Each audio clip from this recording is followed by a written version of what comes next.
Hi everyone, today I'm excited to welcome you into our homeschool room for a tour.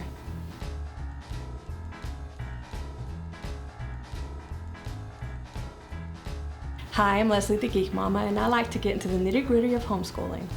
I described in a previous video the 4 main reasons why I chose to set up a homeschool room for our boys.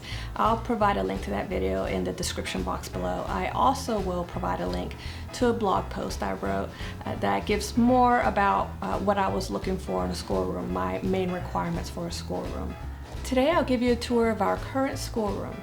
We have decided to move since I've recorded much of this video, so I've been thinking about how I'll do things in the next house, what I'll do different. So if you stay tuned until the end of the video, I'll share some of that with you. I'll also share with you what I would do again in the next schoolroom, the 3 things that I love the most about our current schoolroom over the last 2 years, and the things that worked out really well. So stay tuned till then so I can share all that with you. And now let's go on to the tour. Welcome to our schoolroom. This is where we do any schoolwork that requires a lot of one-on-one time or that requires supplies or materials that I keep in the schoolroom. I really wanted to make this room a bright and happy place because a pleasant environment can do wonders for attitudes. I don't know about your house, but sometimes in my house, attitudes need a bit of help. 3 reasons that we find this room to be pleasant are light, color, and simplicity. We get a lot of natural light from the wall of windows, and we're using light bulbs in our ceiling fan that give a white light. I also love the color we chose for the walls, which is Sherwin-Williams Waterscape. A guy at the paint store recommended it because it reminded him of the color of the water when he went deep sea fishing. I like it because it's boyish and still light and bright. Another reason we painted the room is so that we could replace the flat builder's paint with a satin paint. Satin paint is a bit easier to clean up, and we find that it makes touch-ups easier since the new paint blends into the older paint around it. For example, if one of the boys writes on the wall with a dry erase marker, we can simply paint over the affected areas instead of having to paint the entire wall. And yeah, that's happened a time or 2. I may not be a fan of white walls, but I love all of the white furniture. I feel that the simplicity of using one color for all of the desks, shelves, and even chairs is restful on the eyes. The white surfaces also reflect light and are easy to clean. All of the furniture and chairs, other than the little blue picnic table, are from IKEA. Now let's take a closer look. This is my desk area. I set up 2 tabletops in an L shape so that I have a spot to work with the kids.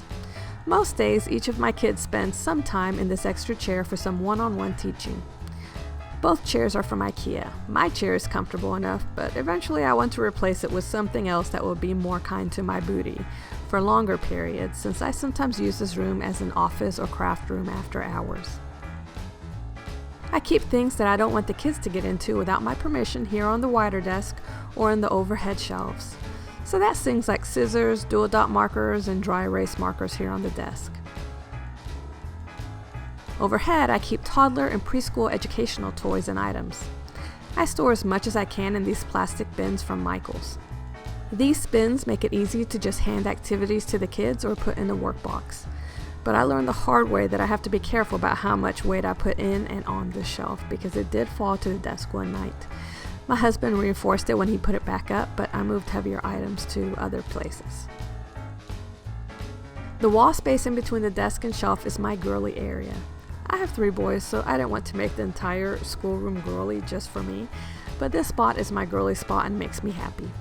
I got most things on the wall from Hobby Lobby, and some of the items on the desk, like the round pen holder and wooden paper organizer with drawer, at HomeGoods. Next to my desk is a 4 cubby Kallax shelf from IKEA. I keep heavier items like stamps and lacing beads on top. The top shelf holds teacher's manuals from the current year. Below that I have some teaching tools and art supplies with printer and laminating supplies down in the white bin. To the right of the 4 cubby shelf is my printer stand. The drawer underneath holds cardstock and regular printer paper as well as a few more office supplies. We have an HP OfficeJet printer with HP's Instant Ink program. With Instant Ink, HP monitors your ink level and sends out new ink cartridges as you need them. It's convenient and should be less expensive if you do a lot of printing, but be careful if you do so much printing that you run through ink cartridges very quickly, because then you'll have to wait for the new ink to come in, or run out and buy them at the store. To the right of the printer stand is desk space and work boxes for my 2 older boys. I actually moved these desks around quite a bit and into different configurations. I have them both facing the windows right now, but for a long time I had the desks set up so that the boys faced each other, and I've even had one facing out the window and the other facing toward my desk. The tabletops are high gloss, which I highly recommend for young kids. It makes cleanup from markers, glue, and food pretty easy. I've even used dry erase markers on the tabletop when working with the math blocks with my son. Keep in mind that these tabletops are not indestructible. My youngest loves banging toys on surfaces, so we've had to deal with some cracks and chips. It drives me crazy, but these tabletops are pretty inexpensive, so it didn't break my heart. The schoolroom is definitely not the place to have expensive painted furniture if you have young kids. The tabletops sit on these Alex drawers, but my kids were constantly pushing on them and moving them around. After consulting Google, I found that picture-hanging Velcro command strips work really well to keep tabletops in place. The blue carousel holding pencils, markers, and glue sticks is from Lakeshore Learning. I like it because it's wipeable and easy to move around. These chairs from IKEA are really inexpensive and wipeable, which was important to me because my boys destroy the IKEA junior chairs that they used to have with markers, pencils, and just swiveling the sides of the chairs against the desk. But I don't think that they're comfortable at all. My kids have been okay with them for now, but I would like to replace them eventually. On either side of the desks are my 2 older boys' work boxes. These are extra wide drawer organizers that hold big binders easily. I created the labels and laminated them. Originally, the labels were just numbers on Velcro dots that the boys moved from one side to the other to show that they were done with their work. But my toddler loved collecting those numbers, so I started using these indicators instead. My boys know that drawers with them switched to green have work for them to do, and to switch them to red when they're done. My 3-year-old can still mess with those if he really wants to, but at least he can't lose them. And after a while, he lost interest in them. The crates on top of the workboxes hold most of the work that I would put in a workbox. I put much of my 2nd grader's work into folders by subject in the order that I expect it to be done. If his work is in a workbook, I just leave it in the drawer and he marks his place with a post-it flag. This back wall holds more shelves and an entertainment center from IKEA. These are actually 2 sets of 2x4 shelves because I wasn't sure where I would want things when I bought them and wanted to remain flexible. The shelves hold books, construction paper, a spot for artwork to dry, and some educational games and toys. The green and white bins are all from IKEA. The green boxes have curriculum we're not using right now. They aren't very sturdy and easily destroyed by toddlers, so I won't get them again. The white plastic bins hold folders, binders, and some of my own books. One did crack, but they hold a lot and are wipeable, so I'll probably get more of these. I also have a fabric bin which holds board books for my toddler. It does hold a lot and has held up better than the cardboard bins, but if you put too much heavy stuff in it, the bottom will pooch out and make it difficult to get back in the shelf. The entertainment center holds a nice big TV. A TV isn't necessary for a schoolroom. The only reason we have one here is because we had an extra TV when we moved into this house. And I'll be honest, it makes me nervous having it in here because one of the kids already broke one TV in the playroom. But with the DVD player, it becomes a nice teaching tool. I even got an Apple TV so that I can mirror my laptop screen to it, which is awesome. The wall next to the stairs holds our magnetic whiteboard. I've used it to write notes and for the kids to write and draw on, but we've used it even more as a place for the kids to play with magnets, like these gears or letters or numbers or even Mickey magnets, so it's been a great tool for us. The All About Spelling board hangs over our Chicka Chicka Boom Boom tree. I used it last year for my preschooler as he went through Confessions of a Homeschooler's Letter of the Week curriculum, and I plan to use it next year for my youngest. Off of our schoolroom is a little hallway leading to a closet and bathroom. I used the wall space here for posters as well as the wall pockets where I put the older boys' completed work. I got this little rug at IKEA and we've used it to practice number recognition in English and Spanish. The closet holds more school supplies, cleaning supplies, art supplies, camera equipment, whatever doesn't fit elsewhere. Across from the closet is a full bathroom. An easily accessible bathroom is necessary with potty trainers. I hope you enjoyed our schoolroom tour. I promised you that if you stuck with me till the end, I'd share with you what I'm looking for in a schoolroom in the next house, as well as our top 3 favorite items the last 2 years in this schoolroom. So first, let's talk about my 3 favorite things. A standout for me over the last 2 years has been the high gloss white Linman tabletops.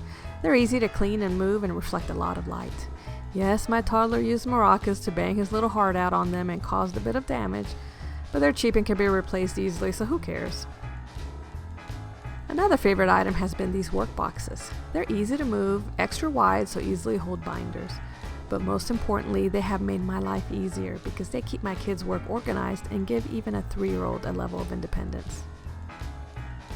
My third favorite item is one of the newer additions to our schoolroom, the Apple TV.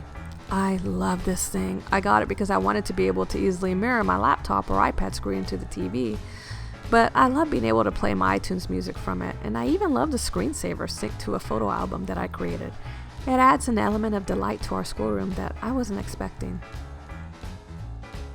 For the next house, the number one thing I'm looking for in our next schoolroom is that it's on the ground floor. In this house, our schoolroom is on the 2nd floor. It's the only thing up here, along with a small closet and a full bathroom. So the only reason we're up here is for school. Now, I have little kids. My oldest was just going into 1st grade when we started homeschooling. And so when one of them is up here, we're all up here. I can't just send the oldest 2, for example, up here by themselves. I've tried to say, hey, go ahead and get started on your work. I'll be up there in a minute with Gabriel. But either they say, oh, I'm scared. I don't want to be up here by myself. And they get scared that way. Or they just can't be trusted. When I have left them up here for a few minutes, they'll literally climb the furniture and jump from it. And we've got shelves attached to walls and all, but still, I don't know that those things aren't gonna come crashing down with 2 little boys climbing them and jumping from them. So that has been a bit frustrating. Another thing that has been difficult about it has been my youngest son. We started homeschooling when he was just a year old, and for the first year he was pretty content. The few hours that we were in the schoolroom, I had lots of toys and activities for him to do and to play with, and he would keep himself occupied that way. But by the time he turned 2, he started getting into pretty much everything and not being satisfied with being up here really for a couple of hours. So that has been frustrating because he's unhappy. I try to keep him busy, but something always happens, and then that's distracting for my oldest, who's trying to get some real schoolwork done. So I thought in the next house, I would love a schoolroom, preferably close to the kitchen, but if it's just a study type situation, that's fine as well. Something just as long as it's on the ground floor. That way they won't be scared about being there by themselves. If I need to get dinner started or whatever, I'll be able to monitor them, the youngest 2 especially, monitor them more easily and make sure they're not doing something they're not supposed to be doing. And in general, just help us to use our time better, because if I'm having to work my day around when we're going to be in a particular room, something always goes wrong, and I feel like our time isn't spent wisely. But if it's closer to where we do many other things, if the schoolroom is closer to the kitchen and just a living room and maybe a playroom, then I feel like our time will be spent more wisely, in a more efficient way, and then we can go on to do other things that we want to do besides schoolwork all day long. I hope you've enjoyed our schoolroom tour. If you're interested in any of the products that I've shown in this video, hop on over to my blog. I'll put the link down below, and I'll have in the blog post I will have links to many of these products. Please let me know if you're interested in any specific type of videos from me in the future, and I will do my best to provide those. And as always, please like, comment, and subscribe. Talk to you later.